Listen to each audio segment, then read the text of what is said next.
Bemorimizga doimiy burundan yoqimsiz hid kelishi, burun bitishiga shikoyat qilib kelganlar. Tekshiruvda aniq bo'ldiki, o'ng gamir bo'shliqlarida yot jism atrofida mitstoma bor, ya'ni zamburug' yig'gan. Eng qizig'i, xuddi shu holat chapda ham bor. Chap tarafda ham tiqilib qolgan, chiqib keta olmagan. Hozir mana shu ikkala tarafda bo'layotgan jarayonni Xudo xolasa operatsiya qilib tozalab beramiz. Bemorimiz inshaalloh bu darddan xalos bo'ladi. Buni ko'rishinglar mumkin. Zamburug' shunaqa holatda bo'ladi. Ya'ni Hoshiyani hammasini olib tozalab qo'yamiz.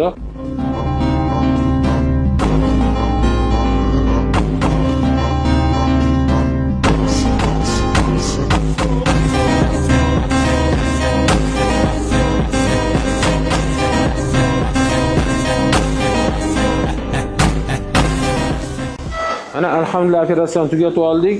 Operatsiyamiz yaxshi o'tdi, bemorimiz stabilni. Ikkala gamir bo'shliqlarini ochdik, yot jismlarni oldik, zamburug'larni tozalab, chig'anoqlarni kichrayib korreksiya qilib qo'ydik. Xudo xolasa bemorimizga tez qaytalanuvchi gameritdan, o'sha o'ng taraflaridan yoqimsiz, yiringli, ajralmali, yoqimsiz hiddan Xudo xolasa qutuldilar. Natijani 15-20 kunda sizlar bilan ulashamiz.